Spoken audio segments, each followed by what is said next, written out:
Yes, thanks for staying with us on the South Australian Sports Show. Sometimes, Poppy, you get some of the greats and then you get the really, really elite people in the studio. So I don't want you to be nervous about this, all right? Stay focused. Stuart O'Grady joins us. Just a quick rundown. 2004 got a gold medal at the Olympic Games. 1996, 2 bronze. So he thought he'd get the collection. 1992, he gets a silver. Yes. 17 years he rides in the Tour de France. Remarkable. No other person has done it. And we won't even talk about his Commonwealth Games gold records and all his other records because we can't get to the interview. Stewie, thanks for joining us. No worries. Good to see you. Mate, when you sit there and you listen or you're on one of your guest speaking circuits and you've got to get that intro and they're going, OK, here we go. When you're standing there, what do you think? Can you just get on with it or what goes through your mind? I wonder why I'm now tired and don't want to ride my bike anymore. It is an amazing record, though, and I reckon you probably, and all greats, I think, appreciate it more in reflection. It was just what you did for a long period of time. Is that pretty much how you see it? Absolutely. I mean, it does scar me when you read out 17 years in the Tour de France. I mean, what was I thinking? But no, I mean, it does. I think it's not until you actually finish and hang the bike up or whatever your sport is, and you actually get time to think about what you've done, and especially, obviously, it was much harder back then when we were racing, and it was much tougher. You get, as the years go on, everything gets bigger and bigger. The bikes were a lot heavier, and You say it scarred you. You brought a book out called Battle Scars. Sometimes I think Reece Humphrey and yourself did the book. Yeah. When you start to do a book over the history of time, things that you've sort of forgotten come back. Is there a chapter for you in the book that meant more to you than any other chapter? I think we could have written about 3 books actually, so we had to cut a lot of the stories out. But I think every chapter actually has a lot of meaning. Every part was a spoke in the wheel that kind of made my whole career. We go back to training in Mexico with Charlie Walsh. I'd forgotten a lot about that kind of You probably stuff. want to forget a lot of that. Yeah, well, our brains are like a hard drive. You erase certain parts of it. You try to, doing 5,000 kilometres at altitude in Mexico, 300 kilometre training rides, you kind of do that and then you just press delete. A bit like a Tour de France, you get to the finish, you're all fighting for a position on the team, you actually get there and you're 1 week in, you go, what the hell was I thinking? But then you make it to Paris and you want to do it again. Let's talk a little bit about the Tour de France because you've got a bit of experience there, just the 17 times that you went. People watch it on TV and they're captivated by the scenery that's around it and they're going, gee, what a beautiful ride. And I know, speaking to you before about this, some of the roads that you actually go on are just super dangerous. Yeah, well, a lot of it's dangerous. I mean, it's the only event in the world, I guess, where there's up to 1 million people a day on the roadside and there's no barriers, there's no fences. You see on the mountains, people are all, jumping out of the way at the last minute. Most of them have had a few bottles of rosé, waiting for us to get up there, and they're all a bit chirpy and they want to slap you on the back, and, dogs running out, or sheep or horses coming out in a descent down a mountain. I mean, the whole thing's pretty crazy. That is the most intriguing, I think, race in the world, full stop, no matter cycling. I just find, how do you prepare for that? I mean, you can do the kilometres, but to prepare yourself for that, it's almost impossible. Oh, it starts, training for me used to start on December the 1st back in Adelaide. I was lucky to come back down to Australia and at least be able to train in the sun. Scandinavian teammates who were cross-country skiing in minus 20 degrees and they didn't touch a bike till, went to a training camp or actually came down to the Tour Down Under. So I used to get a pretty good head start on them. But yeah, it's basically just every day on your bike, 3 to 7 hours a day. But I think, I guess, when you're riding road, you can get into a bit of a rhythm. When you're riding road in those sort of circumstances that you talk about, sheep and horses and drunken French people, you've really got to be on your game. Not just French. I know, that's right. Get me in trouble. But no, it's crazy. I mean, we do about 100 other races a year, but obviously it's the Tour de France and the big one-day classics that get all the media attention. But we do a heap of tours in preparation for the Tour de France. And in between those tours, say the Tour of Switzerland, the Tour of Bavaria or Tour of Catalonia, we actually go away and do training camps in the middle of those stage races. So it's just constant. I should say too that you walk down Adelaide, people might look and point and go, Stuart O'Grady. If you're walking down as an elite cyclist throughout Europe or in particular France during that time, is there a scenario that's a bit different? Yeah, bonjour. Bonjour. You can't believe the number of times I've walked through Europe and they've gone Stuart O'Grady to me. I can't think where they get Is it rock star status? Oh, not everywhere. Yeah, bits and places, I guess. Certain places, obviously, where they're more cycling orientated. Yeah. You know, for them, cycling's like our AFL and cricket. You know, so it's a pretty big deal. Yeah. So many things to talk about over your career, so we'll jump around a little bit, but let's talk about the gold medal, of course, at the Olympic Games. Yep. Greatest achievement for you? Do you see that as a greater achievement than the Tour de France or the Tour Down Under, or can you separate them? Look, you know, the Olympics for me was a childhood dream. I guess even when I was at school, you know, just starting cycling, the Olympics, just something triggered in my mind and made it something I really wanted to do. And for me, it was a lifelong ambition just to get there. Then after I got to my first one and we got so close to winning, then, you know, I wouldn't have been able to live life without winning that gold medal. So for me, winning the gold was lifelong ambition, but also a lot of relief because I'd had a few cracks and had some good races and had some pretty bad ones. So to finally get that gold was, you know, I could have almost retired then. Yeah, that's where I went wrong. I only cracked for 4. I should have gone to 6. I might have had a chance to get a medal. Right. Mate, 2007, a good year or a great year and then a bad year all in one. You win the Paris-Roubaix. Can you take us through that? Well, Paris-Roubaix is said to be the hardest one-day race in the whole calendar. So it's over 100 years old, around 275 kilometres long, and 50 kilometres of it is raced over the old Roman farm road. So it's all stone cobbled streets.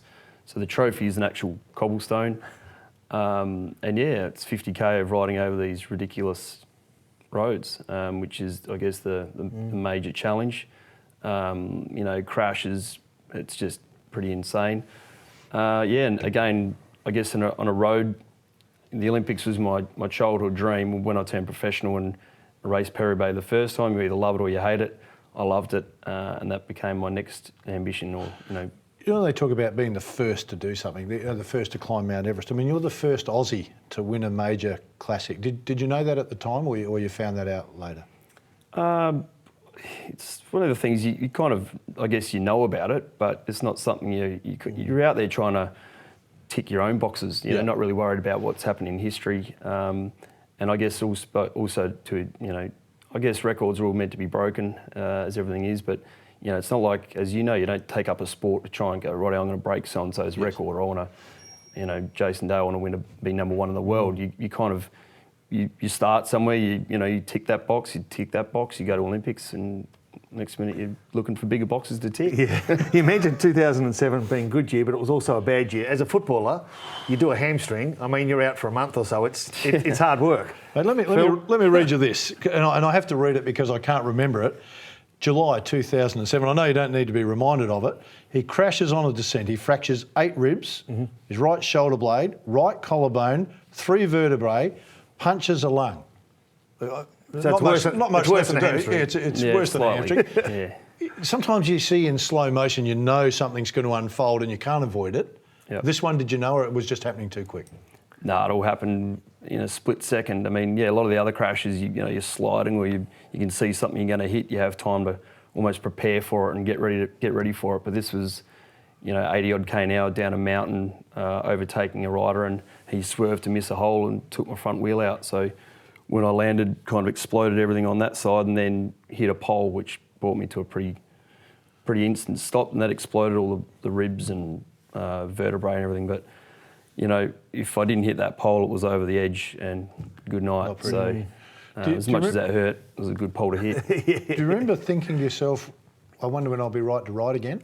Or were you silly enough to say, and I've heard you say this other times, mate, when you've been injured, I'll be right to ride the next day? Surely you knew. Yeah, no, not the next day. I mean, give it a week. It doesn't matter what you break. You normally jump up and you stand up. And it doesn't matter if the adrenaline's pumping through, and then a few seconds later, Roddy, I've broken that or whatever. But that one I couldn't get up, couldn't feel my legs, so that got me helicoptered off, and that's when I knew when you're staring up, looking at a few rotary blades above your head, that's when I knew things were serious. But I guess when I was in intensive care for a while, and when I kind of came out of that, I guess I did used to give myself stupid objectives. It didn't matter. For me, it was more about switching your mind on for the rehabilitation rather than just sitting in hospital going, oh man, this sucks. There goes my career.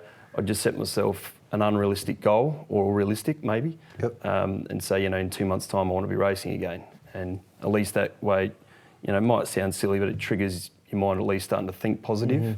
And I always used to heal pretty quickly, actually. All right, July 23rd, you retire after your 17th Tour de France. When did you know it was time? Was it that moment, or there was a build-up, a year, a month? Oh, it was a build-up. I mean, the last couple of years in Orica Green Edge, I went there as kind of the road captain, and that already says, you're basically not there to win for yourself. So you've gone from, being one of the fastest or whatever, going to races trying to win to trying to help other guys, and that's also a big mental change. You're now training and racing, trying to help other guys win, and it's great when they do, but it doesn't give you that. You kind of know you're on the out. Training became really hard.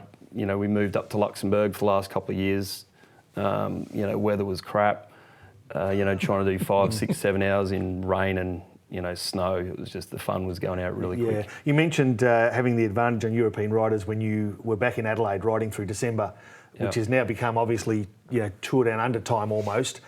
Does it give you a lot of satisfaction seeing what this state through Mike Turner and others have been able to produce and showcase to the world? Yeah, absolutely. I mean, I'll never forget the first Tour Down Under. We didn't really know if we were going to see 500 people on the start line of 5,000. I think it was about 50,000. Yeah. And the state really has embraced it. At the start, a lot of the European guys were just coming down for a bit of a holiday and lie on the beach and get a tan.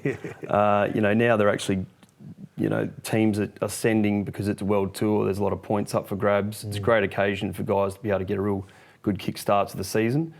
Guys are training earlier in Europe, like they're stopping the season earlier and starting it earlier, if that makes any sense. Yeah. So just to be ready for the Tour Down Under. So, that already just shows the utmost respect the race has got. Mate, we could sit here for half a day with all the things you've done and get through a lot of questions, but we're going to run out of time. But we want to get to Stuart O'Grady now. So most people are happy doing one thing in their life. You've got about 3 or 4 things on the go. Let's talk about the Stuart O'Grady riding. Tell us a little bit about that. Yeah, just kind of organising some tours for mainly groups that come down from interstate. Want to, I guess, be taken around pretty nicely. So we pick some nice hotels. We do a ride in the day, maybe go to the start.